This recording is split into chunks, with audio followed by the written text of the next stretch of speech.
And we're back. Welcome back. Talking about sports here live with my buddy Justin. Justin, I know you're upset, but how was your weekend, brother? Other than that debacle on Sunday night, it was pretty good. Sorry, bro. Sorry. Shit happens. Win some, you lose some. Lose some to win some. Or you just lose all. I mean, no, you got a chance to.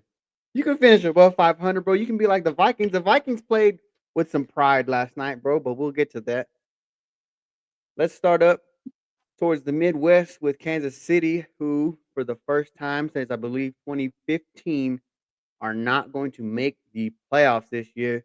The Los Angeles Chargers put the death blow on the Chiefs 16-13. A very close game, but it seems like the heroics of Mahomes finally proven to not be enough. He also tears his ACL at the end of the game. As you watch, I mean, that you talk about how you were hurting last night. Imagine being a Chiefs fan watching Gardner Minshew throw your playoff chances away to the other team. Justin, what went wrong with the Chiefs, man? Why did it not seem like things were just clicking here down the stretch? They started off slow and they gained some momentum, but it just never really got going for them. What did you take away from this game, man? It was a close game still, but it just seemed like they were never in it. First thing I'm gonna say is don't ever compare my pain to the Chiefs' pain I mean, bro, but after think they about it. but If they you just appeared almost 3 straight Super Bowls and won. That's what I'm saying though, bro. Like you've been in all these Super Bowls. It's like 7 consecutive AFC championship games, and then you just watch Gardner Minshew throw it away. Yeah, Literally. but as a Chiefs fan, you'll be okay. You'll be fine. Now that game yesterday in particular, that game seemed to sum up their season, didn't it? It just Yeah. like I mean, it's just a bad season for them, man. They look tired almost, and they played a lot of extra games. I wonder how much that has to do with it. They look they look like they need a reboot, and I don't think that I'm not sure Worthy or Rice is a. I don't think they're true number ones. The number one's on that team I for think sure. they need. I think they need They need to go try to get like an AJ Brown or somebody, Uh-huh. in my opinion, to pair with them. And I think they have offensive line issues. I don't think Kelsey's coming back. I would be surprised if he did. Uh, I thought it was interesting too. Did you see the Chris Jones after the game, not even Yeah, realizing that they were out?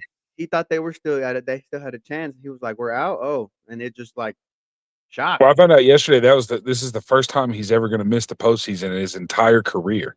all of them, bro. Think about that. Even if you're Rasheed Rice, you've been there twice at least. You've seen Super Bowls. I think a season that Mahomes has started, he's never even not been in the AFC Championship game. Yeah, So I think they need a reboot, man. I think they probably need new coaches in there. They need a reboot, take a good long rest. Mahomes, man, it's a tough time to have that injury. There's no guarantee you're going to be ready for the first of next season. I mean, he's got what? It's ACL is typically a 9-month injury, so he's looking about the start of next season, right from right now. But I mean, I think it's a lot more than just receivers, bro. They need to rebuild. They let like key offensive linemen go. They have no running back. Like, bro, look how many games this year that Patrick Mahomes was their leading rusher. Like Pacheco had 21 and Mahomes had 15. They only generated like 60 yards of rushing offense. Is that what to me was the bigger like wow?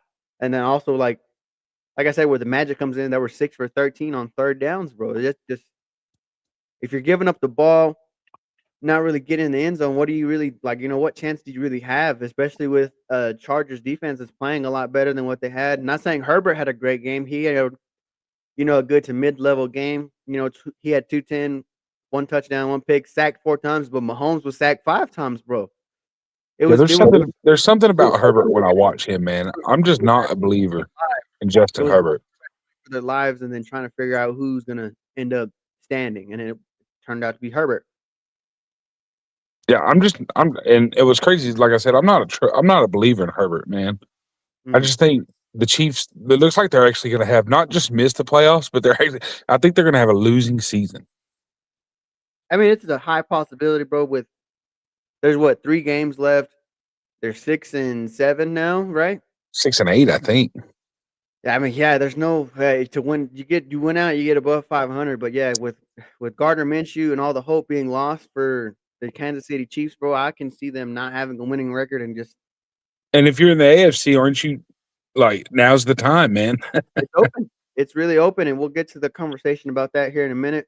But let's go ahead and jump over to Green Bay and the Denver Broncos. The Denver Broncos passed another test, bro. So like instead of having the dramatic fourth quarter comebacks and keeping the game close, they kind of took the lead in the third quarter and never looked back, beating the Green Bay Packers 34-26. Jordan Love still had a decent game, but he was sacked 3 times, threw 2 picks. But Bo Nix finally showed why Sean Payton is a believer in Bo Nix, going 23 for 34, 302 with 4 touchdowns, and going 4 for 4 in the red zone each time. Broncos defense had 3 sacks and 2 picks. Dustin, what did you take away from this game with Green Bay and Denver? Biggest thing I took away is that I've been low on the Broncos all year, but at this point, that's 12 in a row. They've beaten good teams. All they do is win, man. That's a dangerous team. You can try to throw shade wherever you want, and I've done that. I've been guilty of that this year, but man, that team doesn't do nothing but win, man. And they win in all kinds of ways. They score when they need to. Their defense is elite. That's now 12 in a row. That's a good team, man. And then from Green Bay, that's a good team. Losing Micah is tough. That's another ACL. Yeah, That's gonna hurt. But Green Bay is a good team, and you could see it. But man, the biggest takeaway is Broncos are for real, man. Oh yeah, bro. I mean, yeah, you look at like you said, Michael Parsons goes down with an ACL tear, and he was generating some pressure, kind of keeping Bo Nix on the move. But that Broncos defense, similar to the Texans defense and the Seahawks defense, they will keep you in any game. Keep you in any game as long as you're able to score. I mean, you saw the improvement because, like you said, you were real iffy about Denver just because it's always been fourth quarter comebacks. They're not really taking a lead on guys, but now they've really stepped up their game in this game in a very legit test. There's no taking away from their win that they had yesterday against the Green Bay Packers. Now, the Green Bay Packers is still a lot of inconsistent play, especially from Jordan Love. You know, and he's got decent little weapons out there, but he's another team that you need a proven veteran guy that he can get the ball to. I think if they were able to keep Devontae and convince him that Jordan Love is going to be a guy, it might have been different. But it's another team because they got a good running game, bro. It's a lot different than Kansas City. They're able to run the ball. They were able to create turnovers on defense. They're able to drive down the field. It's just the inconsistencies of Jordan Love kind of is what hinders them from winning a game and losing a game.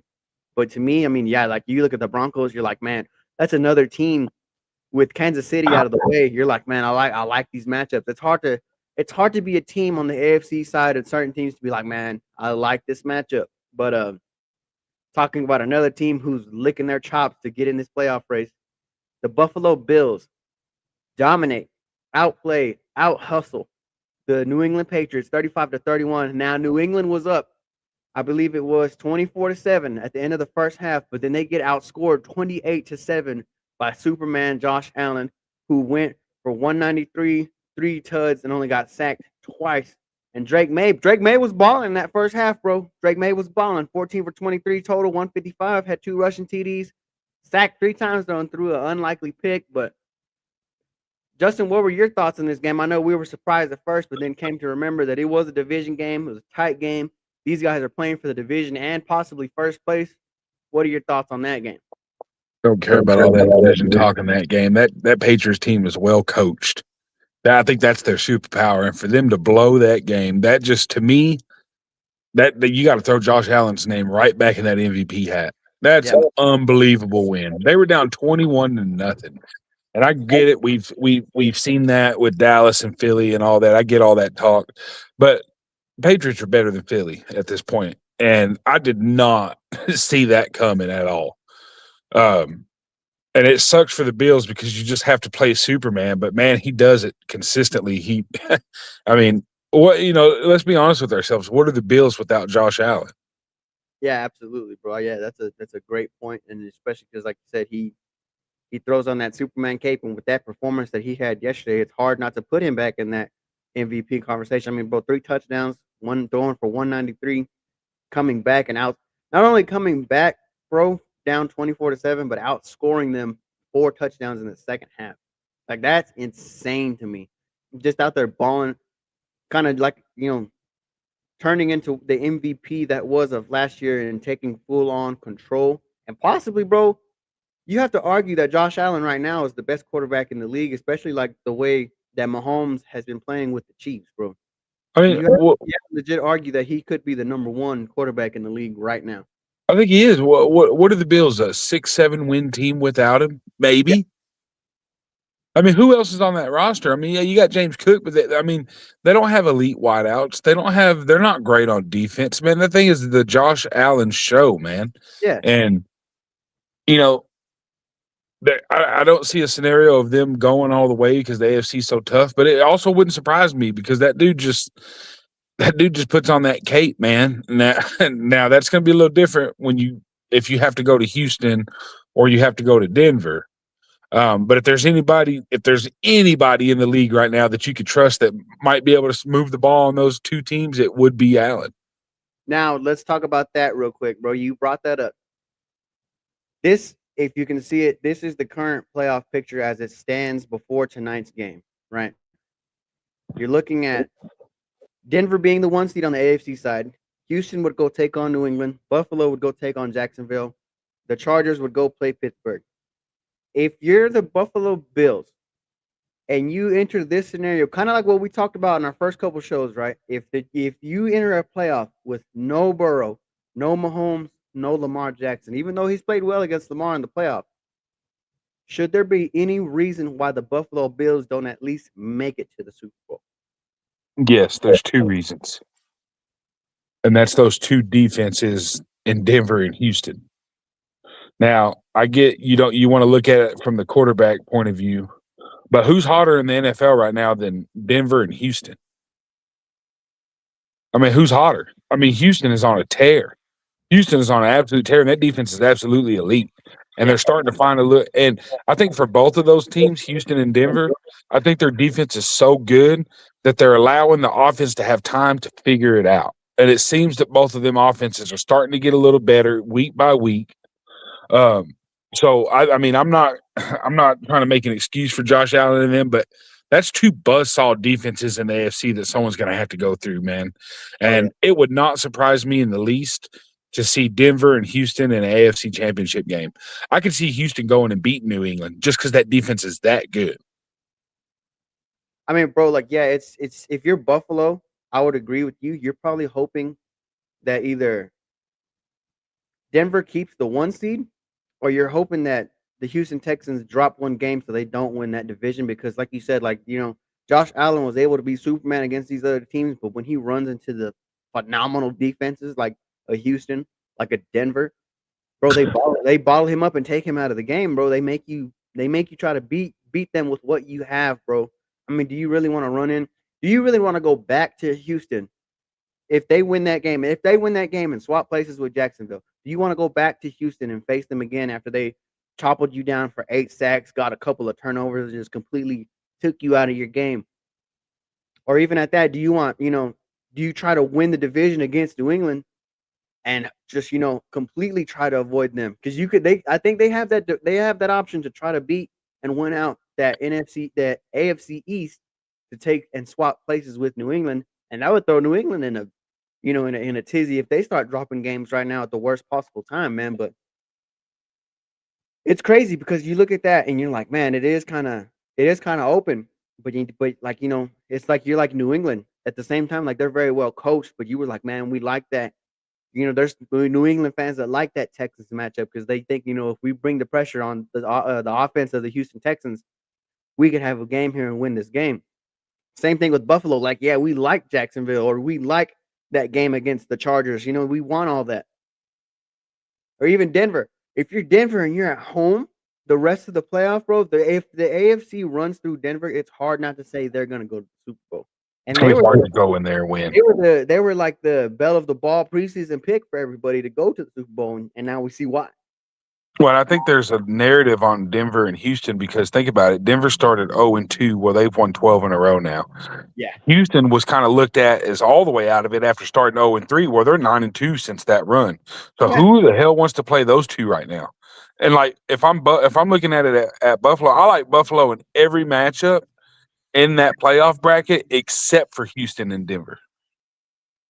Yeah, bro. And it's like I said, if there is those catalysts, bro, but if you're a Buffalo fan, you see no Mahomes, no Burrow, no Jackson, bro. You have to like whatever matchup you have, no matter how those games against Houston and that potential game against Denver would go. How could you not look at that bracket and think, man, we have a real shot to go back here to really Because I think win? if you're a real football fan, then you understand that yeah, you're not. Yeah, Mahomes and Burrow and them are not in there, but you're looking at the two best defenses. You're gonna have to go through two Well, that's of. still that's something that's never been, bro. Like imagine a year where Peyton and Brady didn't make the playoffs, bro. How like if you're any team on the AFC side that year, you're like, holy shit, we got a chance.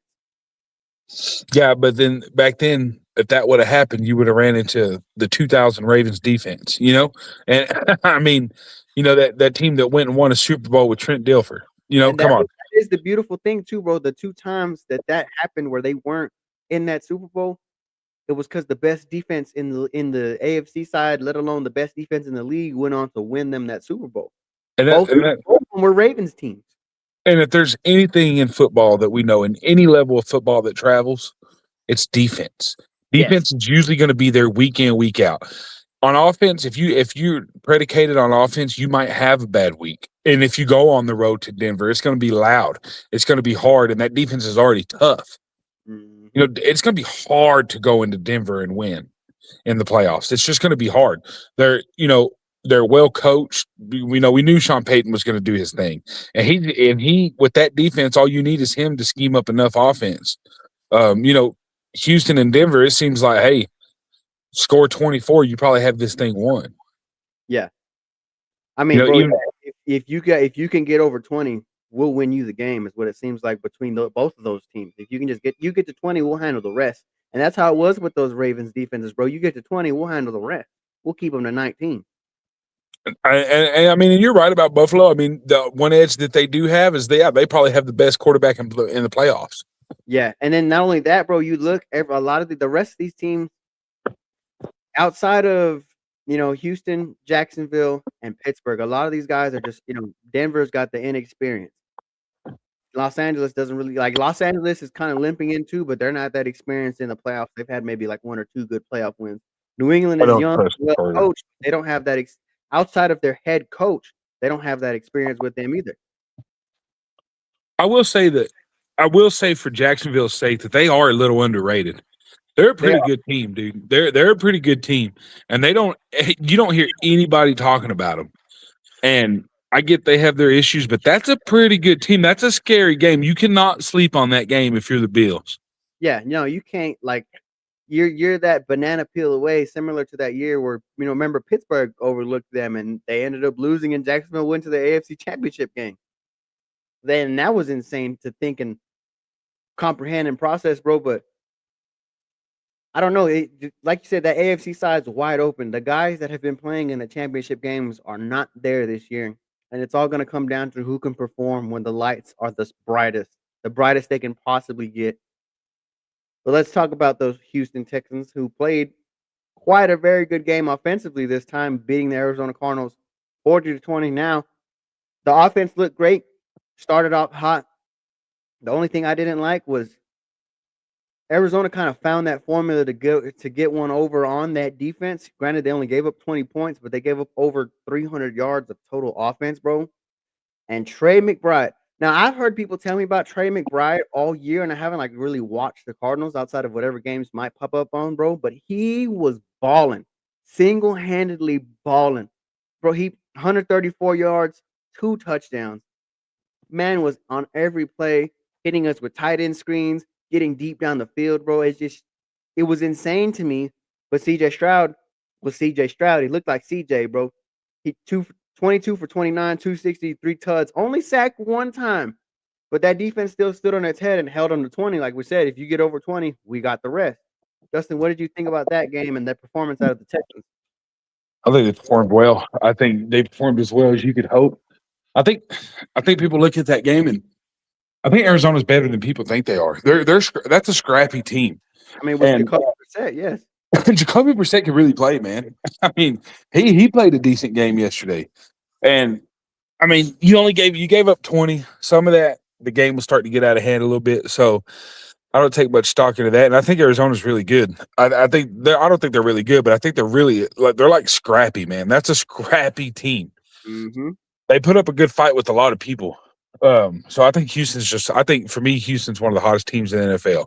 And I think, I said it yesterday. I think that's going to end up being as long as things stay the way they are, that might be my AFC championship prediction. Might be Houston and Denver. Hey, bro, that is music to my ears if that does happen. I would love that to happen. But like I said, you can't. And I'm rooting for him. I know you don't like to hear that, but you have to be able to perform like that against, you played a hard, tight game against Denver, and and that's just because I'm rooting for the home team. I had the firm belief that if CJ plays the rest of that game, CJ wins the game against Denver. Only lost by a field goal, so yeah, it's to me it looks good, especially for I think his name is Jahar Johnson, bro. His debut. Let me see. I have it written down right here. It was his debut game because we were down Woody Marks. He kind of got banged up in the middle of the game, and they held him out, and they had Ngumbawale. Yeah, Jawar Jordan, 101 yards and 6.7 average yards a rush, bro, in his first NFL game. Really stepped up to the plate, and that's what you want to see. You want to see, next man up mentality. You want to see that play out in the real game, bro. But speaking of real games, dude, I know you didn't want to talk about it, but it was Sunday Night Football. We have to talk about it. The Minnesota Vikings beat the Dallas Cowboys 34-26 in a absolute shocker to me, bro, because you look at the inconsistencies of at least the Vikings, and you're thinking, okay, Dallas has a chance here because of their offense, and the offense did. The Cowboys' offense outgained them in every offensive stat except touchdowns, which proved to be a major problem. And then Aubrey goes 4 for 6 on field goals, missing two. Just he was off. And I know you're the overreaction from the game. He just looked off last night. Dak Prescott still played out of his mind, 23-38, 294, but no, like I said, no touchdowns, sacked twice. JJ McCarthy had one of his rare good games where you see the potential of why they drafted him and why they want him to be the guy. But you break it down a little more offensively. Dallas went 2 for 12 on third downs. They went 3 for 4 on fourth down, but they shouldn't have gotten in those scenarios and situations. And only 2 for 5 in the red zone. And then also the head-scratching healthy scratch that was Trevon Diggs, wrong Diggs. Justin, what was your takeaway from that game last night, and what happened, man? Well, Dallas, I thought that was a bad performance from everybody. I thought it was bad coaching, bad play calling. And we know the defense is bad. That's just obvious. But I thought I think the injuries on the offensive line showed up. They blitzed, and you didn't pick none of them up. And for some reason, Shoddy don't bring in an extra tight end here and there to help out. I don't think I've been the biggest fan of Dak Prescott. I don't think he had one of his best games yesterday. He missed a wide, and not I don't think he was throwing bad balls or anything, but I think he didn't see the field as well as he usually does. He missed a wide open Flanoy in that game. That's a touchdown. And I think, first things first, Eberflus has got to go, man. He has got to be fired. All I saw once again last night was 4 linemen, soft zone, sit back. The very first play of the game, dude. I don't know if it's the very first, but one of the first plays of the game, you bring a blitz, you get someone in his face, he tips the ball, we pick it off. After that, he sends 4 people to the line and drops back in coverage. There's no pressure. There's no chance to get pressure. He's going to sit in too high zone. And I don't know if he just prays that his philosophy is going to work magically one day. But yeah, you made JJ McCarthy look like he's a Pro Bowler. For God's sake. That team, that was one of the worst performances with the game on the line. I thought the play calling was bad on the offensive side. You were getting 8-9 yards on the first down carry, and then You get a first down, and then what do? You throw a screen. You throw a wide receiver screen. Then you try to pitch it backwards to Turpin so he can go on the end around. He calls 18 screens a game, literally 18 screens a game, and they're not doing anything. They know that they're blitzing, and you just want to run people 50 yards deep. You don't try to hit no slants, no quick things to George. You're not forcing George open. You're not doing any of those things. So I just thought it was a bad performance. Aubrey, I don't think it's an overreaction. Okay. I've watched it for the last 3 weeks now. A lot of ones that he's getting in were very close to being missed. And that's not like the first time he's missed. Yeah, they've been eking in, bro, but it's not like, he's been like way off, but like, last night was just, he was off. He was way off. And he missed it. I remember you got to remember he missed. That's the third game in a row he's missed one. That's what people don't understand. He's missed one 3 games in a row. I mean, bro, you're abusing his leg and what it's good for. I mean, and you're right. He shouldn't be out there for 6 field goals anyway. I think it's just bad performance by everybody. I think the offensive line is bad right now. I think they're injured, but it's supposed to be next man up. And that defense is just, oh man, that defense is horrendous, man. I thought Bland had a bad play, but I thought for the most part, I mean, who would have thought Jettis gets what? What Jettis have? 2 catches for? Yeah, Jettis had only had 2 for 35 yards, and then you talk about George Pickens had 6 targets, but only 3 balls for 33 yards. Now, going to that conversation that did go on social media, and obviously we got to react to the reactions. Do you think that the Dallas Cowboys as a team, they just said, they tapped out and they said, what, let's just, there's no hope, let's give up. What do you think out of just the vibe from the team? You saw what happened on Hard Knocks the last couple of weeks. They said that they even said it. They told it to the team. You're feeling yourself too much. Do you think that loss last week hurt them too much and they just never recovered? They decided, who cares? There's no chance. What was it? I think that defense is just as bad as it's been all year, man. At the end of the day, dude, they've given up 78 points in their last 2 games. Shout out my boy Eric Cruz in the chat. Cruz, thank you for tapping in. How about them? Never mind, he says. Don't worry. Yeah. All right, it's all right. It's all right. It's not over. They have a 1% chance to make. As long as the Eagles completely fuck it up twice against the Commanders. I've never rooted for Philly to win in my life, but just win on Saturday and put us out of our misery, man. Yeah, but that is also the other scenario if the Philadelphia Eagles win on the doubleheader Saturday, which is like, why would you have a doubleheader in the middle of the first round of the college football playoff? But whatever. Weird. Yeah, you got a doubleheader. If they win, it's over. Dallas, Cancun. I mean, the first thing that has to happen, dude, is Eberflus needs to be fired.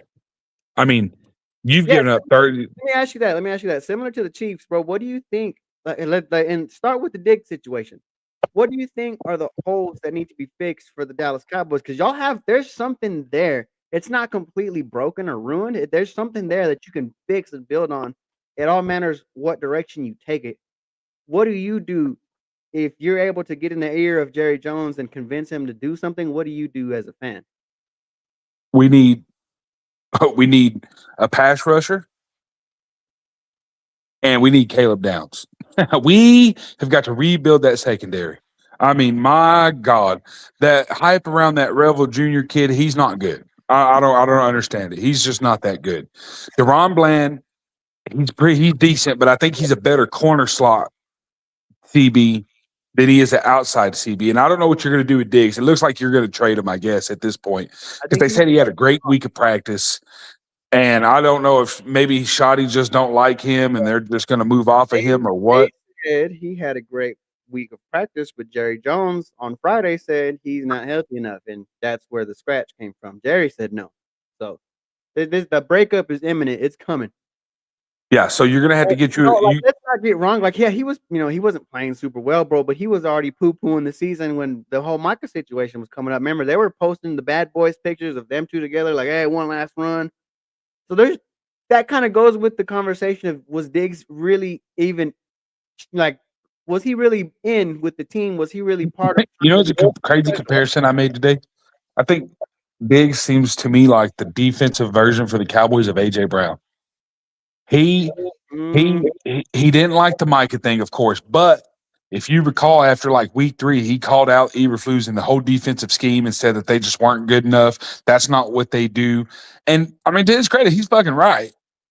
I mean, But the he's Mike, right to a point, but like at the same time, like you're also not playing well, bro. And scheme or not, he's a take a chance kind of corner, bro. He's gonna jump the ball and he's gonna get it or he's not. And if he doesn't get it, he's gonna get burned. And he was getting I mean, burned prior to jumping balls, bro. So it's, you know, he's probably gone. So I think you no, need to he's figure out what gone. you're going to do with that. If Jerry is outright, if he's practicing all week, everybody says he's healthy, but Jerry's like, no, he's not ready, bro. He's gone. At the Yeah. whether he's traded or cut. If I were y'all, I would try to trade him just to keep building your draft capital. But Well, not only that, but if you cut him, you're going to have dead cap space, yeah, which but you can't afford to have. That's where the leverage changes. That they're everybody. If me and you see it, bro, every other team in the NFL sees that y'all don't want him. You're trying to get off of him. So you're not gonna get the better end of the deal. Like, sure, like you know what, build up some. I mean, what you can get some 4th, 5th rounders for him. Build up that. Swap a player if you can, bro. But yeah, you're right. You got to build up that pass rush. You need, I mean, Quentin Williams, decent. The guy you got from Green Bay is pretty good in the middle, but you need somebody coming off that edge. Well, yeah, they did their job yesterday. Clowney isn't the answer because he's like, bro, like, he'd be a good piece to have if you had more depth. Yeah, if he was coming in at a rotation spot, he would be a lot better. But you need somebody to put in front of him, and there's nobody you can put in front of him. You'll have to dig in the draft. You'll have to see who's floating around. And if you look at who's floating around, it's not that many, there's not many free agents as edge rushers coming around the league that you can say, yeah, this guy would work for us as a plug and play. You'll have to go trade for somebody. But we all know that Jerry Jones loves to build through that draft, bro. So it's you gotta have your eyes on something. Back to the playoff picture, bro. Looking at the NFC side, the Rams hold the 1 seed, and they've been with the Chicago Bears.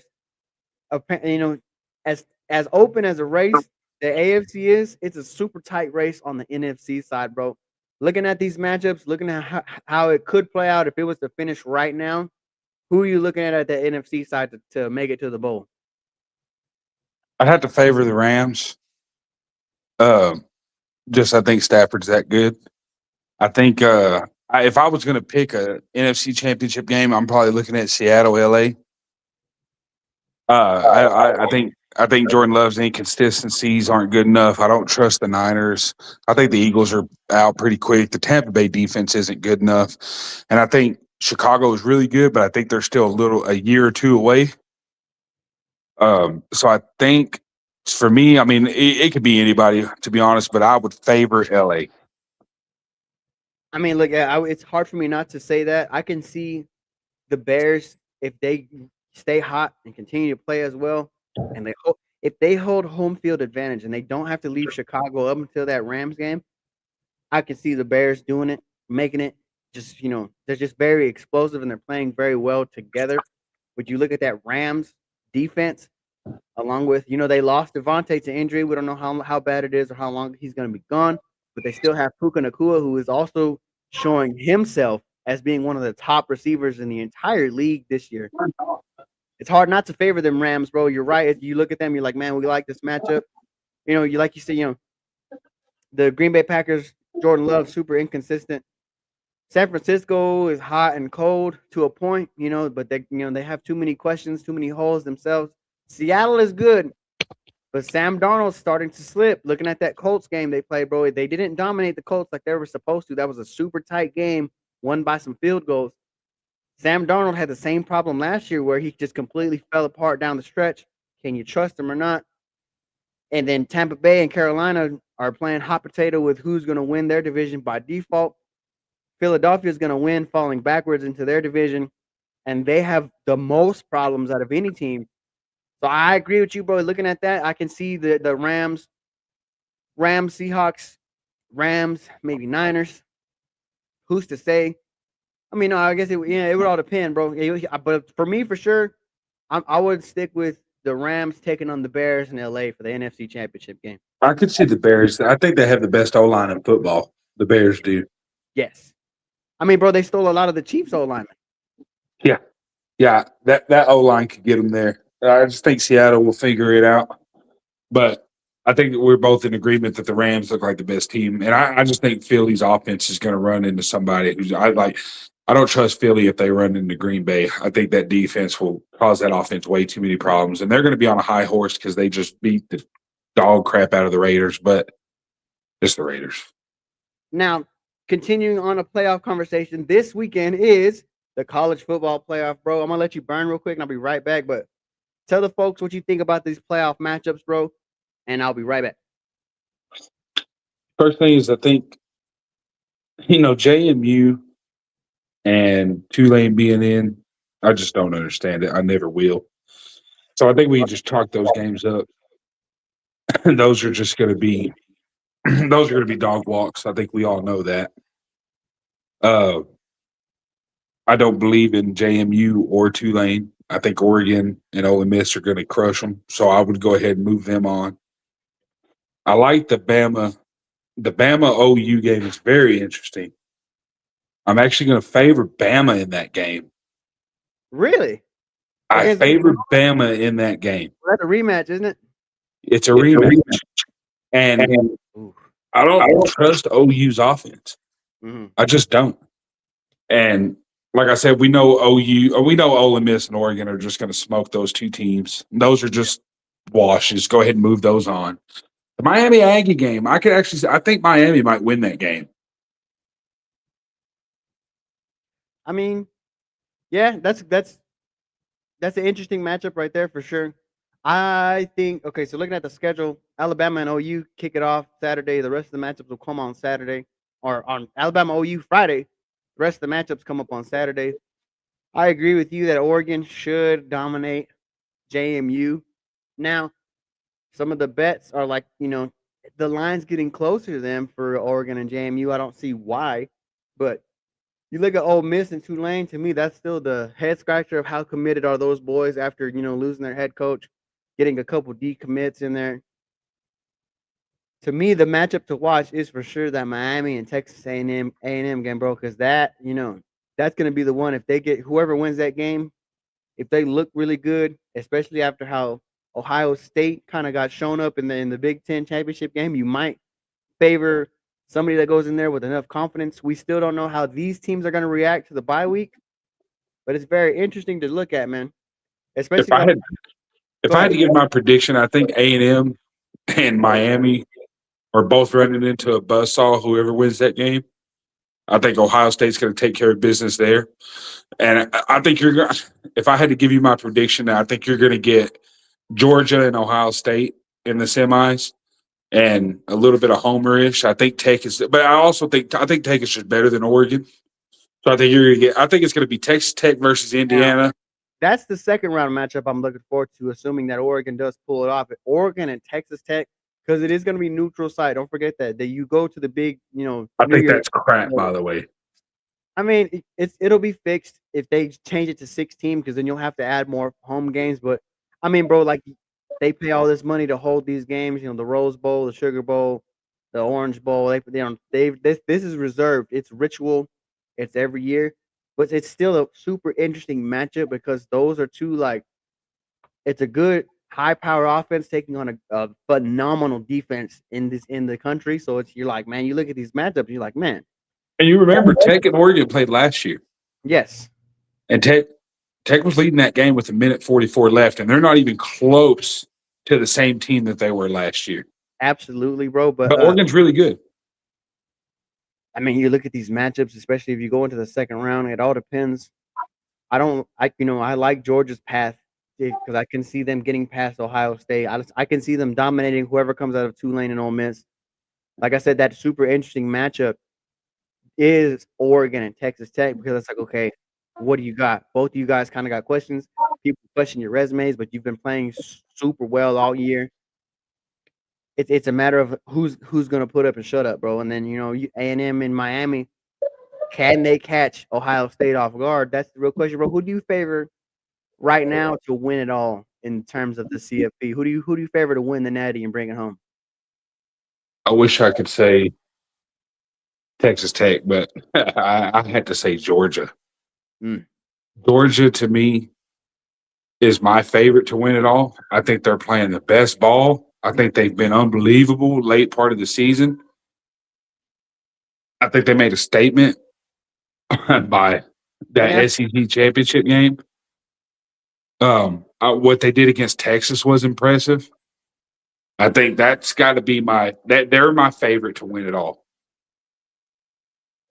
I mean, yeah, bro. To me, I understand everybody's point of looking at Georgia, seeing they're in the SEC, they're in the SEC. They got a great resume. They got great wins. But I am riding with the Indiana Hoosiers, bro. To me, I the like fact that. that they beat Ohio State the way they did, and they've been dominating and on a roll like they have been, bro. It's hard for me not to look at them being led by Chris Ignetti with all the confidence in the world. How you don't pick them is a real question for me. Now let's look at the odds, bro. You're looking at these odds right here on the screen, guys, and you look at Ohio State favored at 225, but the Hoosiers are right there at 250. Georgia's at plus 550. Now these are just averages. We're not getting this from one sole sports book because hashtag not sponsored. We're good there eventually, but these are averages. And you look at Texas Tech. They're plus 900. That's a really good odds for y'all. People think y'all can really pull this off, especially when you get past them second rounds. If you can get past, they would run into Indiana. But if you look at, keep playing dominantly on defense, bro, it's hard not to say you like Georgia plus 550, or if you're looking at these odds, are your pick still the same? My pick stays the same just because I go by eye test more than anything. Yeah. And that's the thing about Texas Tech is that I feel really, that's my team, so I'm going to focus on them a little bit. Is that you go for the home team? They look the part, right? That defense looks phenomenal, and when you match them roster to roster, it looks like they can match up with anybody. But until they play somebody like in these playoffs, you're always going to question. You have to question it, and if you're saying anything otherwise, you're being a little biased. So I think they can. I think they are. I think they can match up with everybody, but until I see it. Now, if they go and they put on a dominant performance on Oregon and it looks like that defense just shuts them out, then I'll say, okay, I might change up a little bit. But until I have to see it to believe it. Right. I mean, look, that's fair criticism, bro, and it's fair for a lot of teams that aren't super proven because, like you said, you look at the matchups that they've played this year. It's hard to not like, well, they've dominated everybody who's put in front of them, and that's all you can really ask for. But it's the way we criticize teams for doing that, you have to say, okay, how do you look against Oregon? How do you look against Indiana? How would you look against Bama or Oklahoma? Or what would you do if it was changed and Miami got in front of you? What would you do? To me, I do like, I like Texas Tech's chance to make the semifinal right before the championship game. And who knows, bro? If Texas Tech could go on that magic run and give Big 12 their credit to make a natty once again, why not, bro? Why not? If it's anybody, why not Texas Tech, bro? With what they've put into the program, and not even in terms of money, just the full backing support for them is incredible. So hard for me not to like them. But like I said, I'm going to stick with my pick. I'm riding with the Indiana Hoosiers to go all the way. I would say it's gonna be Indiana and the Georgia Bulldogs in that national championship, and Indiana walks away with it. But we shall see, man. Those are all the topics for this show today. Unless you want to give your quick take, Justin. The great John Cena's last match was this past Saturday. A 23-year career, man. What did you think about John Cena tapping out? It is as they say in the business that they have, is a tried and true honor tradition to lose your last match, put over a young guy on your way out. People were pissed by having John Cena tap out that way, but I see it from the storyline standpoint. What do you think about that? And what did you think about John Cena's career as a whole? Is he on that Mount Rushmore for you as a wrestler as a whole? First off, hated the tap out, but that's just my preference. You're going to lose that match. You have to. That's just the business. But it is what it is. John Cena agrees to everything, so you got to. He probably he's probably all for it. That's just what they do, and he's got to be on the Mount Rushmore. Sorry, he just has to be. He carried that industry at a time where they had just had their greatest era ever. So the shoes that he had to come in and be the guy in the biggest shoes that industry has ever had, in my opinion, just because of how potent that roster was in the Attitude Era. He's the only thing to me that kept that thing going until you could establish other guys. Yeah. So, yeah, he's Mount Rushmore for me. Long career. Makes you feel like you're getting old when you see that guy retire. Absolutely, bro. Legendary career. Love Cena. Big Cena fan. Always will be. Yeah, man, no doubt. Like I said, I agree. I don't have a huge problem as everybody else when it comes to him tapping out at the end. It fits with the story. It fits with what they're trying to set up. Well, you'll see more on Monday Night Raw tonight, but it's hard to not say. You look at John Cena and the shoes he had to fill, and the era he had to carry, where the known names from that Attitude Era were starting to leave. There was nobody there to pick up the ball except John Cena.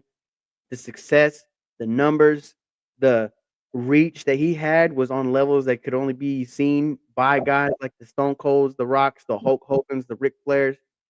You have to put him on that Mount Rushmore. You have to say John Cena.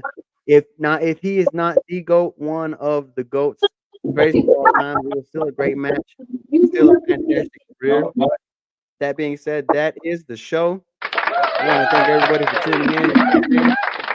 We will be back because we are planning to go live. We're going to be live for most of the college football playoff for those immediate reactions, and then we will be reacting to the Jake Paul Anthony Joshua fight because that is going to be one to see. Justin, I appreciate you joining me today, man. Things will get better, bro. Remember, 1% chance, bro. Don't give up. 1% chance. We shall Cowboys see. for life, baby. We shall see, but thank you again, everybody, for tuning in. That has been a show talking about sports. Join us again this weekend as we react to all the sports once again. Thank you.